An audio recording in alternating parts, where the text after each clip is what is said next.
जो विपक्ष कह रहा था कि ये सरकार 6 महीने नहीं चलेगी, नीतीश जी फिर पलट जाएंगे, चंद्रबाबू नायडू और नीतीश जी के दबाव में इनको काम करना पड़ेगा। और आज यही विपक्ष जो है तेजस्वी यादव ने कहा कि मोदी जी ने झुंझुना थमा दिया जेडीयू के सांसदों को, बिहार को झुंझुना थमा दिया। विदेश मंत्रालय हो गया, गृह मंत्रालय हो गया, तो इससे पहले कहीं इस पर कोई टिप्पणी नहीं हुई। अमित शाह जी इससे पहले के कार्यकाल में एज गृह मंत्री रहते हुए जो काम किया उसकी सराहना लोगों ने किया, कहीं उस पर कोई सवाल नहीं उठा, तो एज इट इज़ रहने दिया। कुछ नए मंत्रालय, नए लोगों को मंत्री बनने का जो है वो सौभाग्य दिया है, भाई उनको ही मिलना चाहिए जो इतने साल से काम कर रहे हैं, जिनका एक तजुर्बा अनुभव है, जो कई बार से जीतते आए हैं या फिर कहीं ना कहीं संसद में रहने का उनको एक 4 बार से 5 बार से 6 बार से सांसद हैं, उनको एक अनुभव है, तो उनको ही मिला है। तो कहीं इस पर मुझे तो नहीं लगता कि कोई इस पर जो है वो मतभेद होना चाहिए। बाकी विपक्ष का तो काम ही है राग अलापने का। लेकिन जो बड़े मंत्रालय हैं वो बीजेपी ने अपने पास क्यों रखे? यही तो करारा तमाचा है विपक्ष के मुंह पर। जो विपक्ष कह रहा था कि ये सरकार 6 महीने नहीं चलेगी, नीतीश जी फिर पलट जाएंगे, चंद्रबाबू नायडू और नीतीश जी के दबाव में इनको काम करना पड़ेगा। और आज यही विपक्ष जो है तेजस्वी यादव ने कहा कि मोदी जी ने झुंझुना थमा दिया जेडीयू के सांसदों को, बिहार को झुंझुना थमा दिया। संजय सिंह राज्यसभा सांसद हैं आम आदमी पार्टी से, वो ये कह रहे हैं कि कम से कम टीडीपी को तो अपना स्पीकर तो बना ही लेना चाहिए। मतलब उन्होंने ये एक्सेप्ट कर लिया कि जो ये लोग ये एक माहौल बनाए थे कि ये लोग मोदी जी के ऊपर दबाव डालेंगे और दबाव में मोदी जी को मंत्रालय देना पड़ेगा, तो वो जो है विपक्ष ने खुद ही इसको खारिज कर दिया। विपक्ष ने खुद ही अपने इस बयान से मैसेज दे दिया कि मोदी जी ये जो गठबंधन के जो 2 घटक दल हैं, इनके दबाव में ना तो सरकार बनाए, इनके दबाव में ना तो मंत्रिमंडल का विस्तार किए। ये हाँ, वो बात अलग है, घटक दल हैं, सहयोगी हैं, सम्मान इनका होना जरूरी है। तो जो यथोचित सम्मान होना चाहिए मोदी जी ने किया, लेकिन मोदी जी ने दबाव में आकर के कोई ना सरकार बनाई, ना दबाव में आकर के मंत्रिमंडल का विस्तार किया। विपक्ष ने इसका मैसेज खुद ही दे दिया। तो देखिए वही एक कहावत है ना कि आज मतलब हमारे यहाँ गाँव में एक कहावत है कि खिसियानी बिल्ली खम्बा नोचे। सरकार बनने से पहले, शपथ ग्रहण बनने से पहले जो इन लोगों ने भ्रम फैलाया, जो नैरेटिव सेट करने का प्रयास किया, वो चारों खाने चित्त हो गए। जी, कहा जा रहा है कि 5 साल ये सरकार नहीं चल पाएगी, टूट जाएगी। उससे पहले 2004 से पहले 5 साल अटल जी की सरकार थी, गठबंधन की सरकार थी, पूर्ण बहुमत की सरकार नहीं थी। उससे पहले 13 महीने अटल जी ने सरकार चलाया, पूर्ण बहुमत की सरकार नहीं थी। उससे पहले 13 दिन की अटल जी की सरकार रही। 1999 से 2004 में जो अटल जी की सरकार रही, उसके बाद 10 साल यूपीए की सरकार रही, 4 से लेकर के 14 तक। उस 10 साल के कार्यकाल में यूपीए ने जहां अपना ईडी सीबीआई का दुरुपयोग कर सकती थी वहां उन्होंने किया। साध्वी प्रज्ञा को जेल में डलवाया और भी तमाम लोगों के ऊपर शिकंजा कसने का काम किया। अंत में वही साध्वी प्रज्ञा सुप्रीम कोर्ट से बरी होकर के आकर के सांसद का चुनाव लड़ी और जीत भी गई प्रचंड बहुमत से। तो कहने का मतलब है जहाँ जहाँ इन लोगों ने भाजपा के ऊपर प्रहार, जहाँ जहाँ यूपीए की सरकार भाजपा के ऊपर प्रहार कर सकती थी की, लेकिन यही यूपीए की सरकार अपने 10 साल के कार्यकाल में अटल जी की जो सरकार थी 5 साल की 13 महीने और 13 दिन की, उस 5 साल के कार्यकाल पे दाग लगाने की जुर्रत नहीं कर पाई।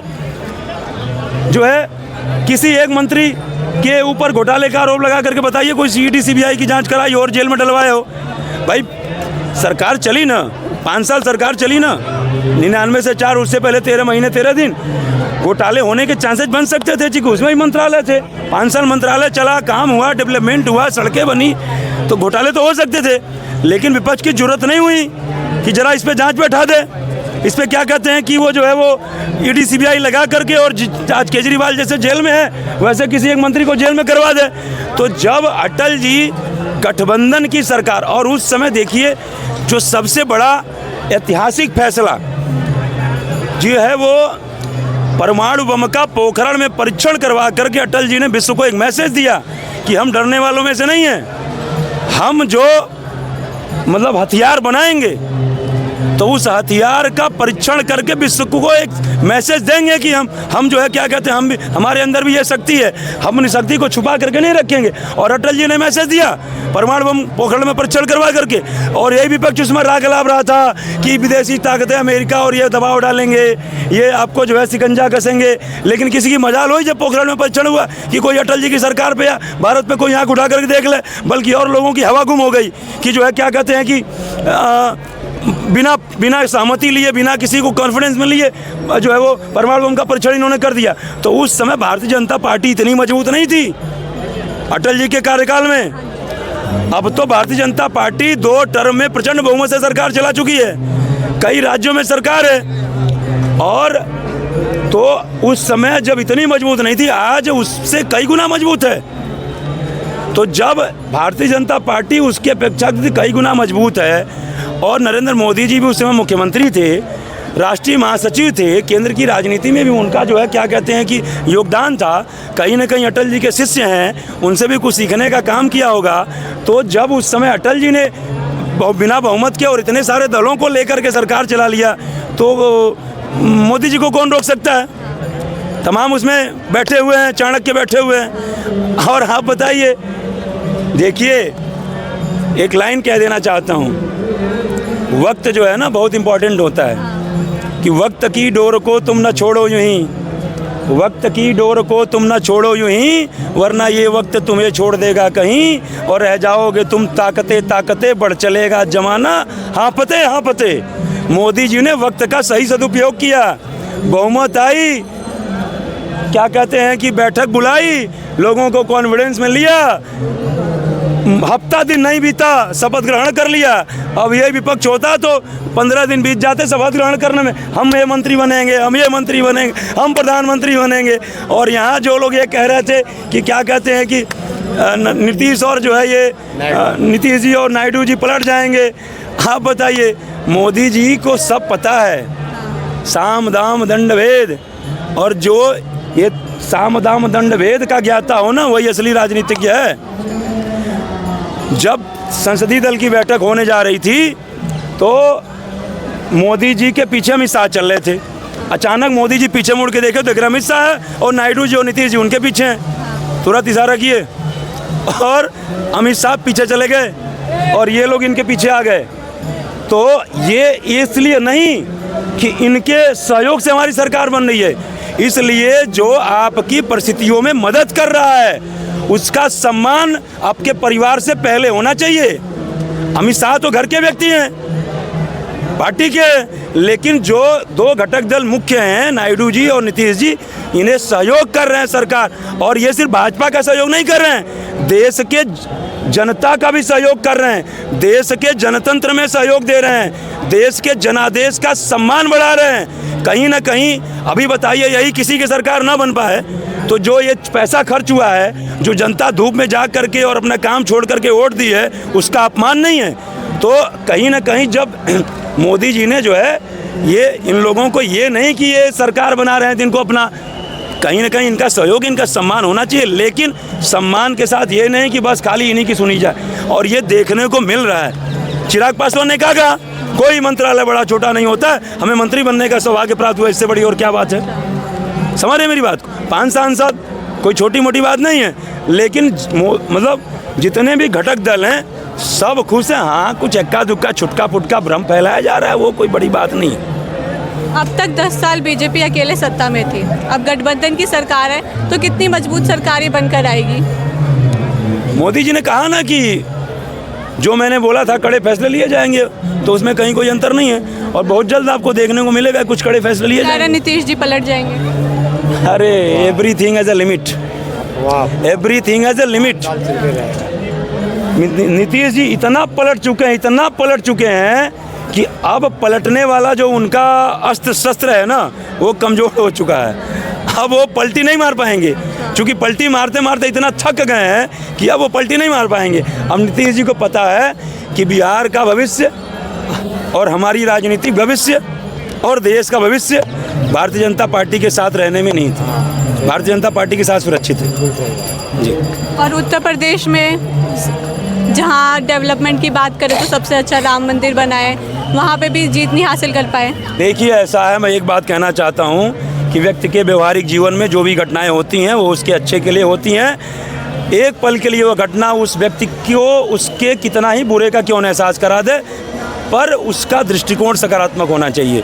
और वहीं पर वही घटना उसके बुरे में तब्दील हो जाती है। एक पल के लिए वह घटना उस व्यक्ति को कितना ही उसके लिए अच्छे का क्यों न एहसास करा दे, यदि उसका दृष्टिकोण नकारात्मक हो। सकारात्मक दृष्टिकोण से योगी जी ने प्रचार प्रसार किया, काम किया, राम मंदिर बना, डेवलपमेंट हुआ, सोच में कोई निगेटिविटी नहीं थी। जो परिणाम आया, आने वाले दिन में कहते हैं शेर जब झपट्टा मारता है तो 2 कदम आगे जाता है, फिर 1 कदम पीछे जाता है और फिर असली झपट्टा मारता है। तो ये यही उदाहरण है। मैं आपको एक बात बता दूं कि जो ये विपक्ष जो है 10 साल से राग लाप रहा था कि मोदी जी ईवीएम में घोटाला करके जीतते हैं, इस बार भी ईवीएम में घोटाला करके ही सरकार बनाएंगे। लेकिन आप विपक्ष क्या कह रहा है, हमारी जीत हुई, मोदी जी की हार।